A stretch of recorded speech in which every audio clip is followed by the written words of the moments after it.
इस प्लेलिस्ट में हम लोग एनसीईआरटी एक्सरसाइज 10.2 को डिस्कस करने वाले हैं, जिसमें आइए पहला क्वेश्चन देखते हैं।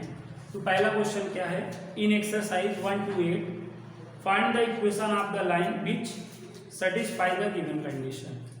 1 से 8 तक के प्रश्नों में हमें क्या करना है बच्चों, इक्वेशन फाइंड करना है, समीकरण ज्ञात करना है जो दिए गए प्रतिबंधों को क्या करे, संतुष्ट करे, जो दिए गए प्रतिबंधों को संतुष्ट करे। तो जिसमें हमारा पहला क्वेश्चन है, write the equations for the x axis and y axis. ठीक है, अक्षों का एक्स अक्ष और वाई अक्ष का समीकरण लिखिए। एक्स अक्ष और वाई अक्ष का समीकरण लिखिए। तो बच्चों एक्स अक्ष का समीकरण हम लोग ने पढ़ रखा है, एक्स अक्ष का समीकरण हम लोग ने पढ़ रखा है। इक्वेशन ऑफ एक्स एक्सिस हमें पता है, क्यों बच्चों, equation of x axis, x अक्ष का समीकरण हम क्या जानते हैं, y बराबर 0, y इक्वल 0। तो इस तरह हमें इक्वेशन राइट करना है, समझ में आया बात। अगला क्या करना है, ये एक्स एक्सिस का, ऐसे y एक्सिस का, ठीक है, y अक्ष का समीकरण, y अक्ष का समीकरण, y अक्ष का समीकरण मतलब इक्वेशन ऑफ क्या बच्चों, y एक्सिस। तो इसका फार्मूला हम लोग ने क्या पढ़ा था बच्चों, वाई एक्स का समीकरण, इक्वेशन ऑफ वाई एक्सिस का क्या पढ़ा, एक्स बराबर। तो हमें 1 से 8 तक के क्वेश्चनों में क्या करना है, इक्वेशन ऑफ लाइंस फाइंड करना है। तो ये हो गया आपका फर्स्ट क्वेश्चन डन। तो कर लेंगे फर्स्ट क्वेश्चन ना। अक्षों का समीकरण इस तरह बच्चों लिखा जाता है, रिटर्न किया जाता है। अब आइए सेकेंड वाले क्वेश्चन को ट्राई करें। सेकेंड वाले क्वेश्चन को आप लोग ट्राई करें, नहीं आए तो आप मेरा देखें किस तरह करना है। यस बच्चों ट्राई करिए। तो passing through the point -4, 3 with slope 1/2। कह रहा है उस सरल रेखा का समीकरण ज्ञात करो, उस लाइन का इक्वेशन फाइंड करो जो एक पॉइंट -4, 3 से पासिंग थ्रू है और जिसकी प्रवणता क्या है 1/2। तो यहाँ पे कौन सा फार्मूला लगेगा बताएं आप, पॉइंट स्लोप फॉर्म लगेगा ना। पॉइंट है, स्लोप है ना। पॉइंट का कंपेयर हम x1 y1 से करते हैं और स्लोप को हम m से रिटर्न करते हैं ना। तो पॉइंट और स्लोप हो तो हम पॉइंट स्लोप फॉर्म लगाएंगे, जिसे हम 1 पॉइंट फॉर्म के नाम से भी जानते हैं, 1 पॉइंट फॉर्म के नाम से भी जाना जाता है। तो इक्वेशन क्या होगा, समीकरण क्या होगा, आई नो, आप सभी लोगों को पता है। फार्मूला लिखिए, वैल्यू रख लीजिए, कम ऑन करिए। y - y1 m in bracket x - x1। y1 की वैल्यू यहाँ देख लें 3, m की वैल्यू यहाँ देख लें 1/2 इन ब्रैकेट। x1 की वैल्यू क्या है, ये माइनस और ये माइनस क्या हो जाएगा, प्लस, है ना। अब यहाँ पे ऐसे क्रॉस मल्टीप्लाई कर देंगे तो 2 इन ब्रैकेट y - 3 और ये आपका x + 4 हो जाएगा।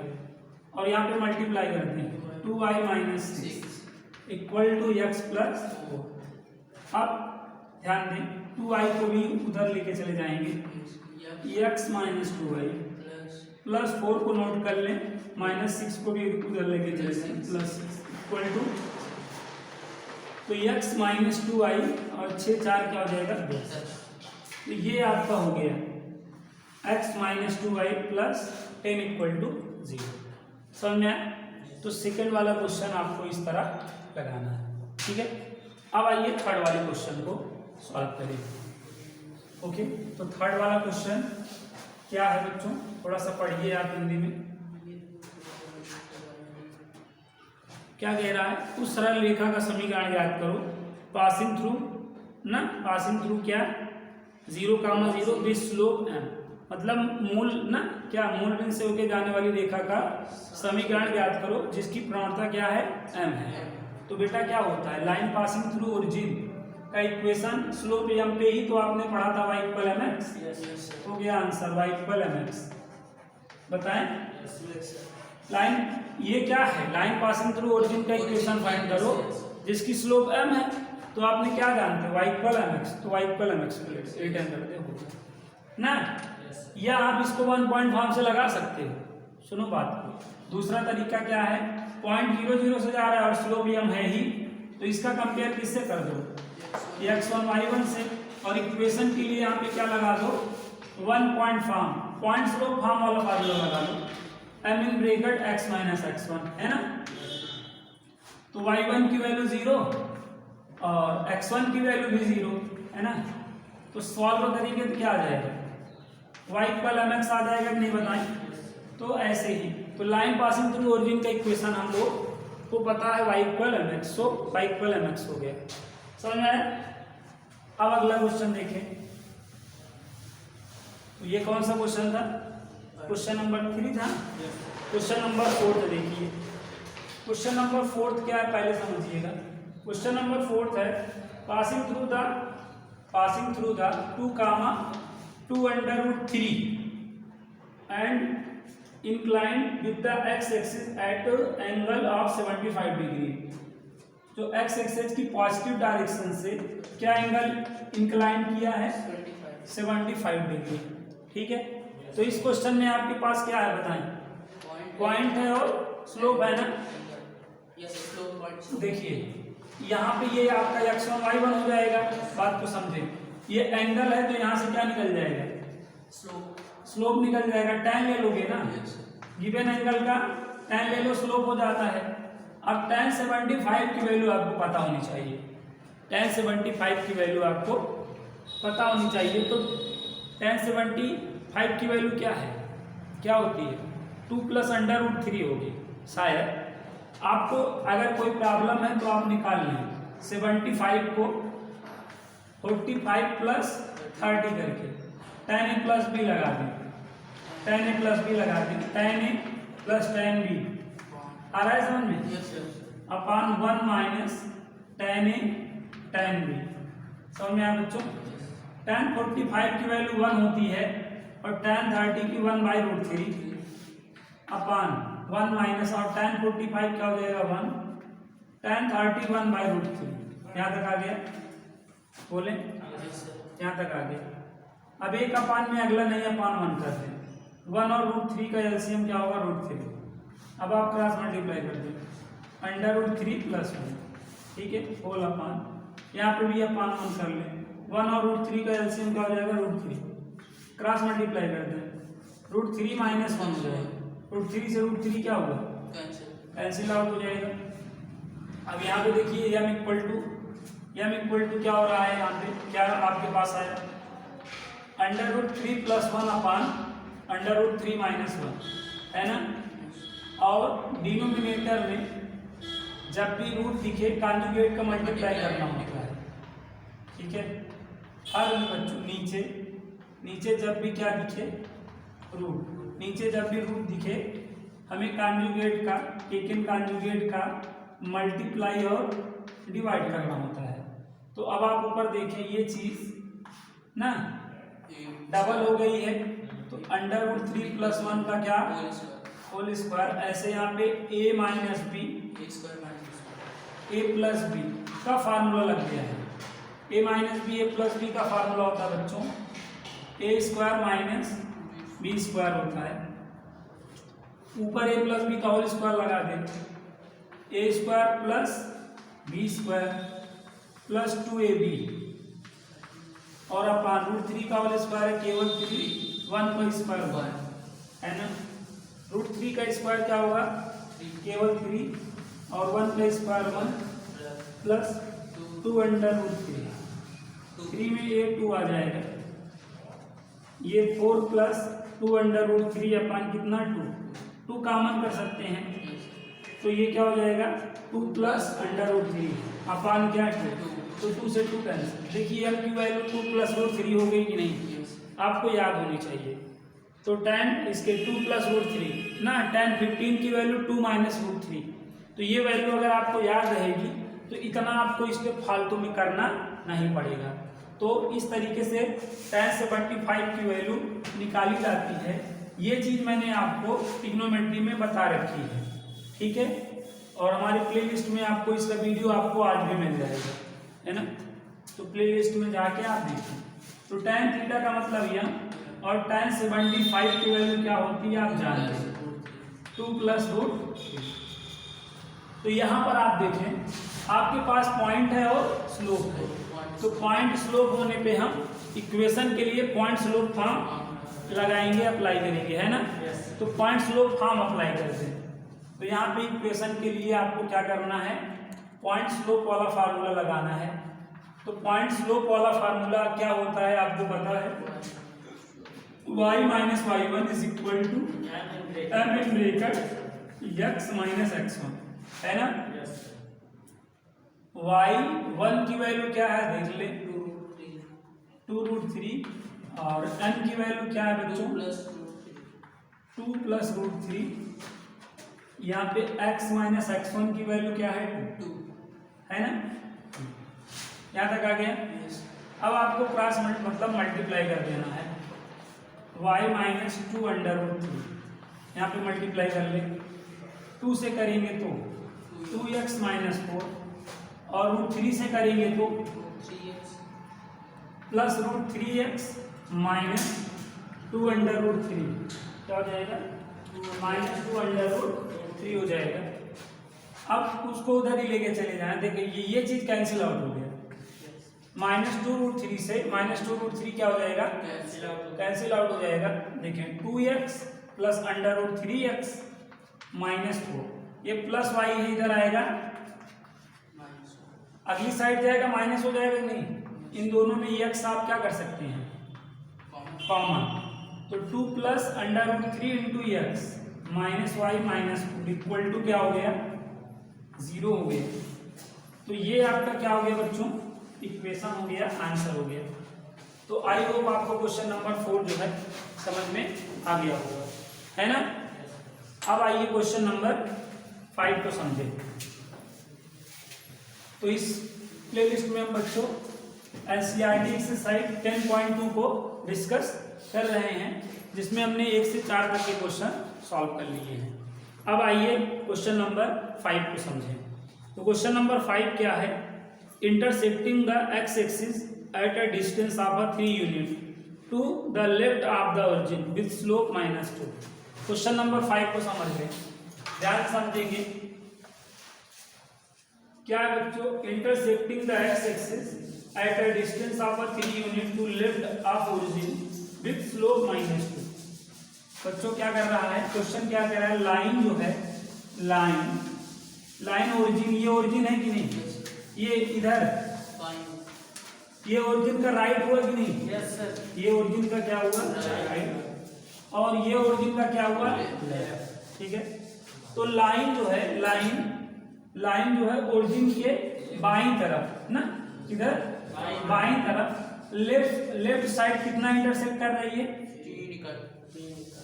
लाइन जो है, क्वेश्चन क्या कह रहा है, लाइन जो है एक्स एक्सिस की किस साइड बच्चों, लेफ्ट साइड ना, बाईं साइड कितना इंटरसेक्ट कर रही है, 3 इकाई ना, ये 3 इकाई है कि नहीं पता है।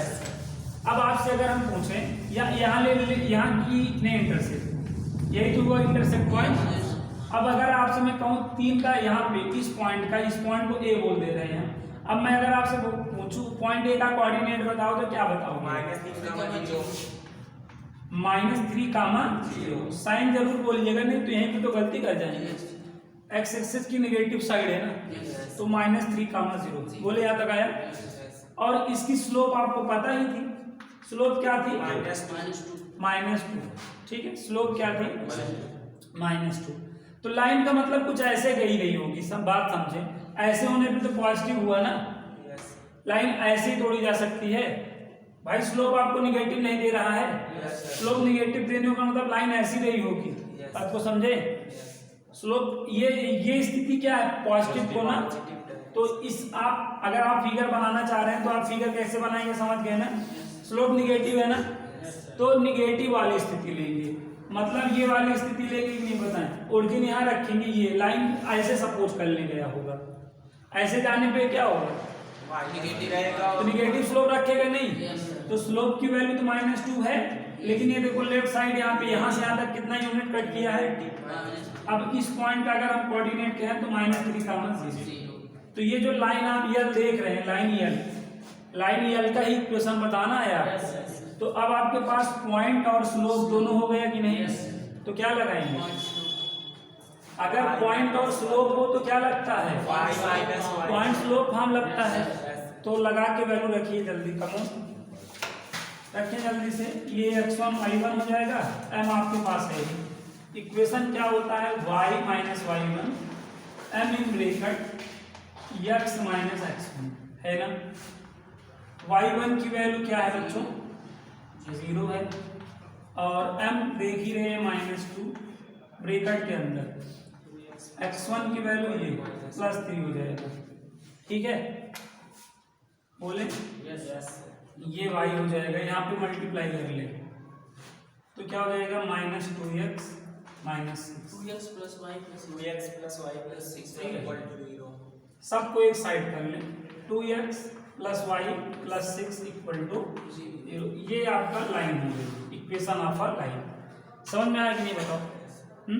स्लोप निगेटिव का मतलब लाइन ऐसे गई होगी ना बच्चों, और एक्स एक्सिस के लेफ्ट साइड को कट कर रही थी, यही कट कर दी, इंटरसेप्ट कर दी ना। बाएं साइड कट कर रही थी, लेफ्ट साइड कर रही थी, अब इसका कोऑर्डिनेट आ गया। समझ में आ गया? अब अगला क्वेश्चन, नेक्स्ट वाला क्वेश्चन लगाइए, छठा वाला लगाइए।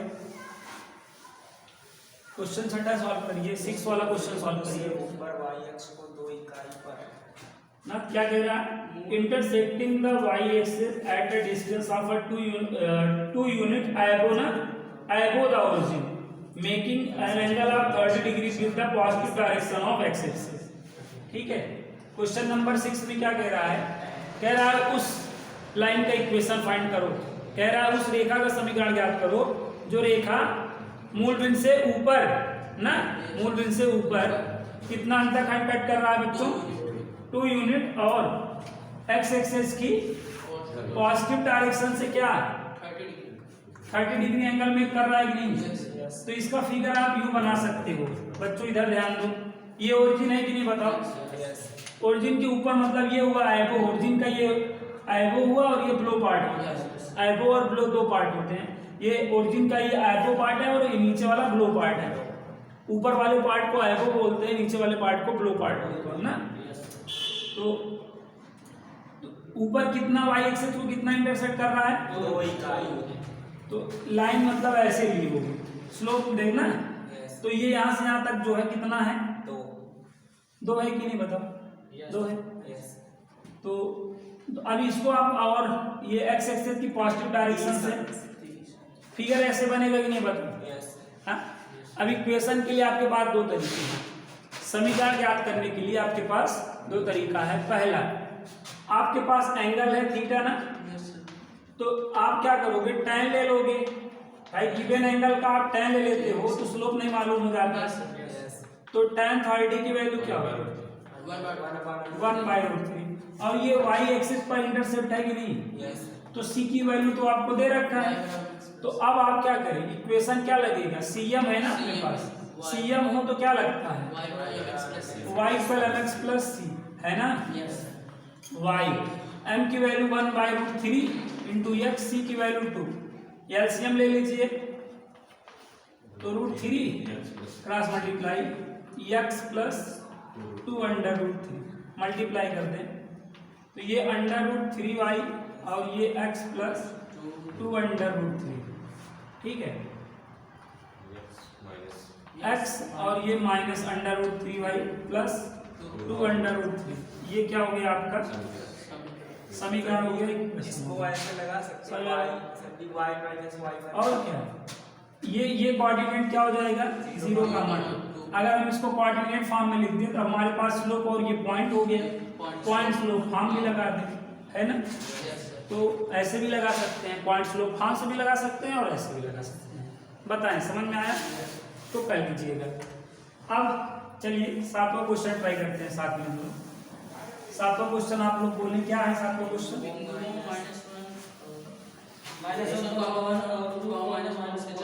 एक ही बच्चा बोला करेगा, ठीक है। ऐसी क्लास में सब बच्चे बोलने लगेंगे फिर हो गया। चलो शुभम, क्या है क्वेश्चन? बिंदुओं -1, 1 और 2, -4 से जाती हुई। देखिए क्वेश्चन आप ये है कि उस सरल रेखा का समीकरण ज्ञात कीजिए जो बिंदुओं -1, 1, ठीक है, तथा 2, -4 से होकर जाने वाली रेखा का समीकरण ज्ञात कीजिए। ठीक है, find equation of a line passing through point -1, +1 and 2, -4। तो यहाँ पे क्या करेंगे बेटा, अब लाइन पर 2 पॉइंट है ना, लाइन पर 2 पॉइंट है और आपको क्या निकालना है, इक्वेशन निकालना है। तो आप क्या करेंगे, इसका फिगर बना सकते हैं, नहीं बताएं, ये बताएं ये वाला पॉइंट किस क्वाड्रेंट में होगा,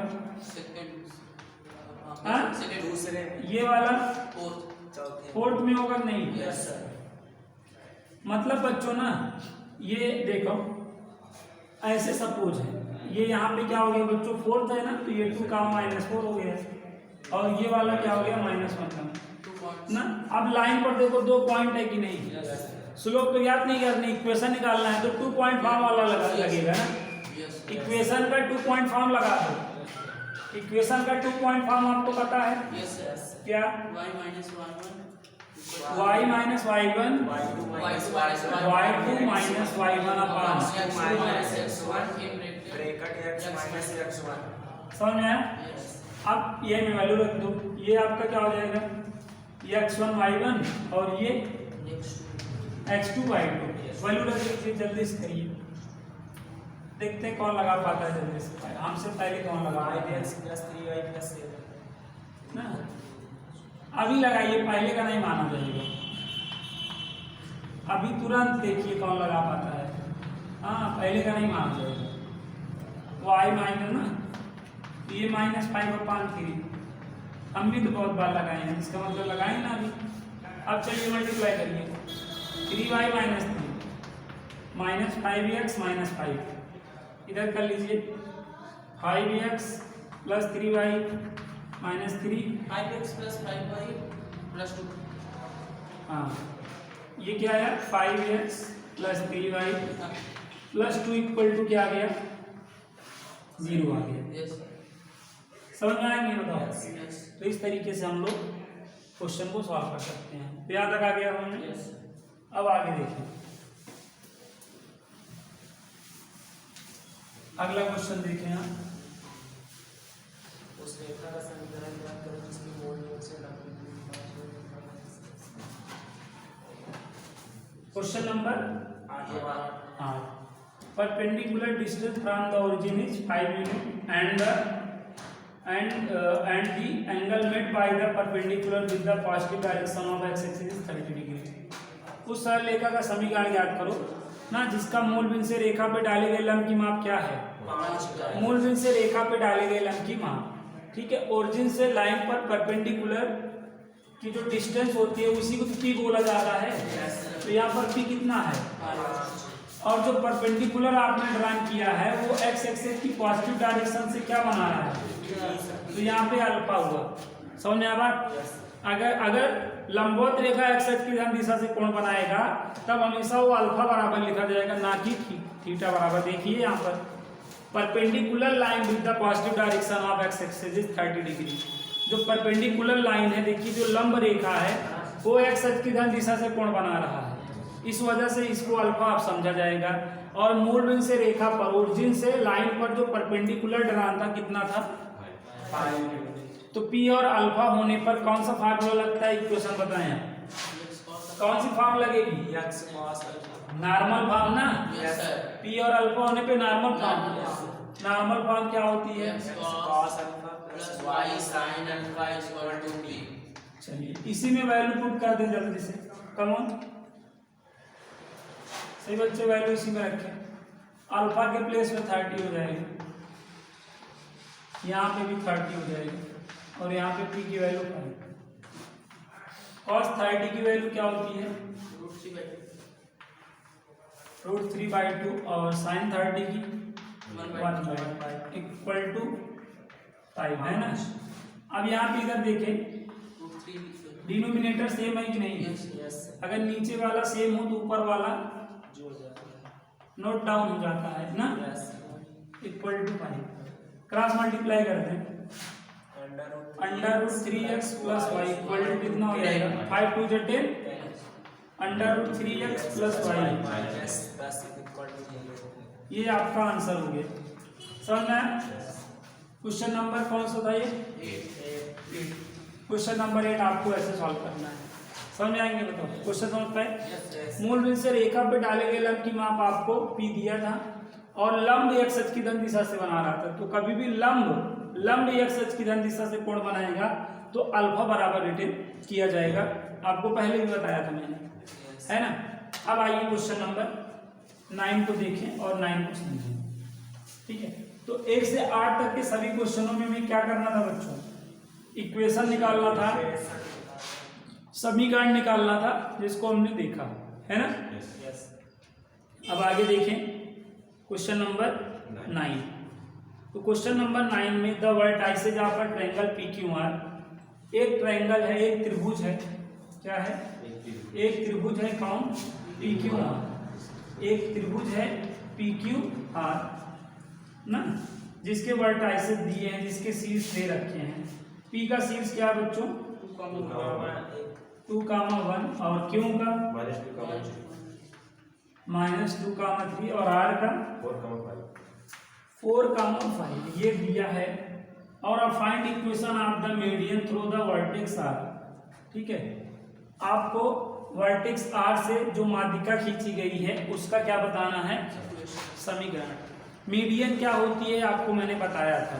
जैसे ये शीर्ष है, ये वर्टेक्स है ना, वर्टेक्स के अपोजिट साइड के मिड पॉइंट को ज्वाइन करने वाली लाइन सेगमेंट क्या कहलाती है? मीडियन कहलाती है, माध्यिका कहलाती है। ये शीर्ष, ये समभुजा, शीर्ष के समभुजा के मध्य बिंदु को, किस बिंदु को मिलाने वाली रेखा क्या कहलाएगी? माध्यिका कहलाएगी। ये जो माध्यिका किस शीर्ष से खींची जाए क्वेश्चन ने बोला है? R से ना। तो ये माध्यिका खींची गई नहीं? ये माध्यिका का कौन सा पॉइंट है? मिड पॉइंट है कि नहीं? और ये मिड पॉइंट किसका मिड पॉइंट हो गया? यहाँ पे देखें PQ का मिड पॉइंट हो गया कि नहीं? तो यहाँ पे क्या लिखेंगे? चूंकि क्या लिखेंगे?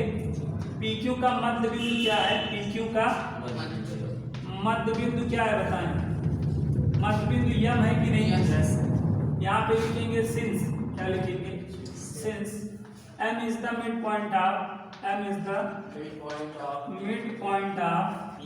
small m,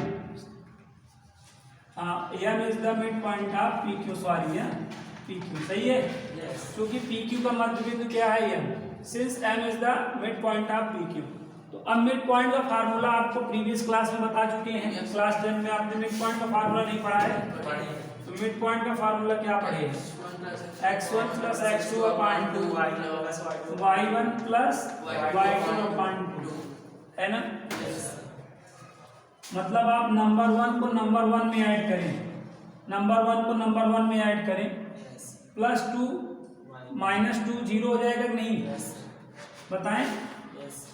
अरे यार, ये x1 y1 और ये क्या होगा ना, यहाँ वैल्यू रख दें तो क्या हो जाएगा बताएं? 2 - 2 अपान 2 हो जाएगा। यहाँ रखें 1 + 3 अपान 2 हो जाएगा। 2 से 2 0/2 और ये 4/2 हो जाएगा ना। यहाँ पे क्या हो जाएगा? 0,2 आएगा कि नहीं?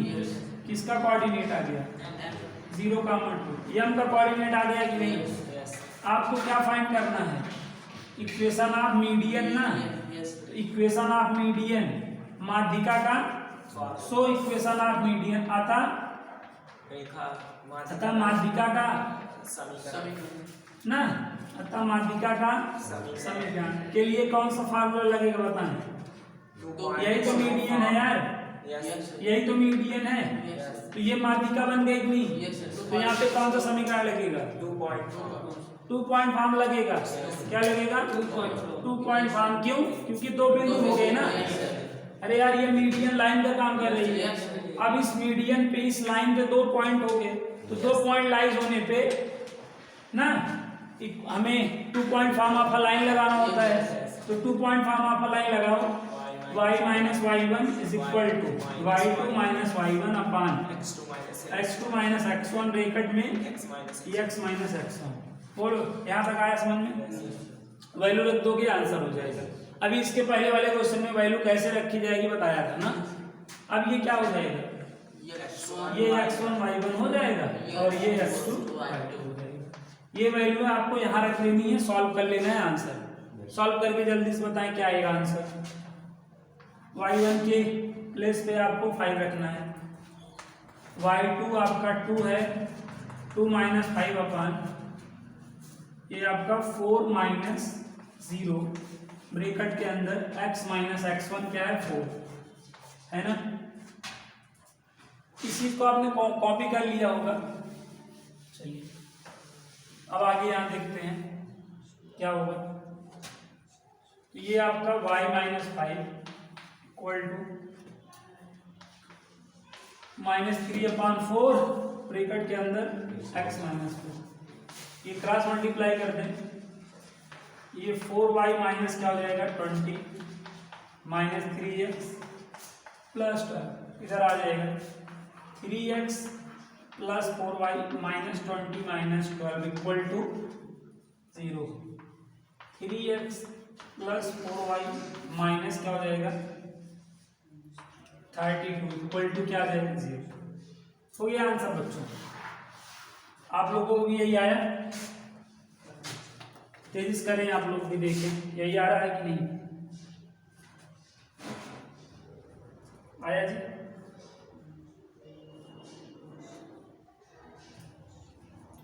आगे बच्चों चलिए अब क्वेश्चन 10 देखते हैं। क्वेश्चन नंबर 10, क्वेश्चन नंबर 10 देखिए और समझिए, ध्यान से समझिएगा, सही बच्चे ध्यान देंगे। क्वेश्चन नंबर 10, क्वेश्चन नंबर 10 क्या है बच्चों, देखिए बहुत ही प्यारा क्वेश्चन है। सर भी हम लोग का आ रहा है, हाँ आपको 32 आ रहा है, 32 आ रहा है। चलिए क्वेश्चन नंबर 10 देखिए, सही है, आपकी कैलकुलेशन देख लीजिएगा इधर। अब ये क्वेश्चन नंबर 10 अभी तक जितने भी क्वेश्चन किए हैं उन क्वेश्चनों से सबसे इम्पोर्टेंट क्वेश्चन है, तो इम्पोर्टेंट क्वेश्चन हम बोल सकते हैं इसको।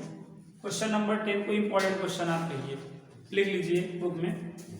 क्या, find the equation of the line passing through -3, 5 and perpendicular to the line through the points 2, 5 and -3, 6। बात को समझिए, कह रहा है -3, 5 से पासिंग थ्रू लाइन का इक्वेशन फाइंड करो। ठीक है, इस पॉइंट से जो लाइन जा रही है उसका इक्वेशन फाइंड करो जो परपेंडिकुलर है इन दोनों बिंदुओं से होके जाने वाली रेखा के समीकरण पर। ये समझ रहे हैं बात को। क्वेश्चन आप देखिए क्या कह रहा है, इस पॉइंट से पासिंग थ्रू लाइन का इक्वेशन बताओ जो है इन दोनों बिंदुओं से होके जाने वाली रेखा पर लंब है। क्वेश्चन समझ पाएंगे, कह रहा है भाई बेटा -3, 5 से होके जाने वाली रेखा का समीकरण ज्ञात करो जो इन दो बिंदुओं से होके जाने वाली रेखा पर क्या है लंब है। समझ रहे हैं ना। तो इस बात को आप ऐसे समझिए, इन दो बिंदु से होके जाने वाली रेखा आप इनको समझ लीजिए, या देखिए आप चतुर्थांश में इस चीज को फिट कर लीजिए। चतुर्थांश में फिट कर लें। चलिए आप ये बताएं, ये वाला पॉइंट किस चतुर्थांश में होगा, पहले में, और ये वाला कहाँ होगा, दूसरे में होगा। सब ना ऐसे आप सपोज करें ना, तो ये पॉइंट तो ऊपर नीचे होगा ऐसे ना, ये आपका क्या हो गया 2, 5 और ये आपका -3, और ये वाला पॉइंट कहाँ होगा बताएं, ये वाला पॉइंट कहाँ होगा, हाँ दूसरे में होगा, दूसरे में भी होगा ना, ये -3, 5 ये तो 3, 6 है, तो उसे नीचे होगा, यहाँ पे इसी के नीचे होगा, ये मान लो -3 यही होगा ना। अब ऐसे ये कह रहा है लंब होगा, क्या होगा, ये 5 यहाँ पे होगा, 6 यहाँ, 5 यहाँ सपोज होगा ना, ये आपका ये पॉइंट होगा। समझ रहे हैं बात को। आप क्वेश्चन समझिए, कह रहा इन दो बिंदुओं से होके जाने वाली रेखा, इस बिंदु से होके जाने वाली रेखा का समीकरण ज्ञात करो। जो इस इन दो बिंदु से होकर जाने वाली क्या लंब है, ठीक है। अब इससे ऐसे एक रेखा जाएगी, क्या जाएगी, ऐसे एक रेखा पासिंग थ्रू होगी लाइन ऐसे, तो ये इस पे लंब है, किस पे, इस पे, जो इन दो बिंदुओं से होकर जाने वाली रेखा जा रही है, ठीक है। नाम आप मैं देखो, ये ए बी है, सपोज ये सी है, ठीक है, ये सी पॉइंट है। तो जो बीसी वाली लाइन है, ए बी वाली लाइन पे क्या है, परपेंडिकुलर, समझ गए। तो ये जो ए बी लाइन है, इसका इक्वेशन कैसे निकलेगा बताइए। 2.5 से उसका इक्वेशन निकाल सकते हैं नहीं, ए बी का ना। लेकिन आप बात समझिए, हमको किसका इक्वेशन चाहिए, बीसी का। अगर हम ए बी की स्लोप निकाल लें, क्या निकाल लें, स्लोप, तो ए बी की स्लोप से बीसी की स्लोप आ जाएगी कि नहीं, दोनों लाइनें लंबवत हैं, तो प्रवणताओं का गुणनफल क्या हो जाएगा। बात को समझिए, दो तरीका है, एक हम क्या करें, ए बी का समीकरण निकाल लें, तो इसके लंबवत रेखा का समीकरण मान लें और इससे संतुष्ट करा दें, लैम्डा की वैल्यू आ जाएगी, रख देंगे आंसर। नहीं भाई, ए बी का समीकरण तो बिंदु से होकर जाने वाली लगा दो, तो फिर इसके लंब रेखा का समीकरण निकालना रहेगा, तो x का गुणांक y को, y का गुणांक x को दे दोगे, प्लस लैम्डा बराबर 0, तो इससे संतुष्ट करा दोगे, लैम्डा की वैल्यू आ जाएगी, इक्वेशन 1 में रख दोगे आंसर। एक तरीका तो ये है। और अनदर मेथड क्या है बच्चों, कि आप इन दो बिंदु से होकर जाने वाली रेखा की क्या निकाल लो, प्रवणता, किसकी स्लोप निकालो, ए बी की, किस फार्मूले से, राइज अपॉन रन वाले से, है ना, राइज अपॉन रन वाले से फार्मूला देखो। अब यहाँ पे राइज अपॉन रन लगा दो, ये x1 y1 और ये क्या हो जाएगा, x2 y2 हो जाएगा। अब यहाँ पे वैल्यू रख दो, y2 की 6, y1 की 5, x2 की और x1 की 2, कितना आएगा, 1/-5। तो ये आ गया, किसका स्लोप आ गया, ए बी का आ गया कि नहीं। अब यहाँ पे हम क्या लिखेंगे, चूंकि since A B perpendicular B C ना, इसलिए क्या होगा, ए बी की स्लोप इनटू बी सी की स्लोप बराबर -1 होगा नहीं। ए बी की स्लोप -1/5 है इनटू बी सी की स्लोप, सही है। ये माइनस क्या हो गया, तो बी सी की स्लोप क्या आ गया, 5, और इसको आप यम बोल दो, क्या बोल दो, समझ आ गया। तो अब बीसी की स्लोप आ गई नहीं, और पॉइंट है ही, तो अब पॉइंट स्लोप फॉर्म लगा दो।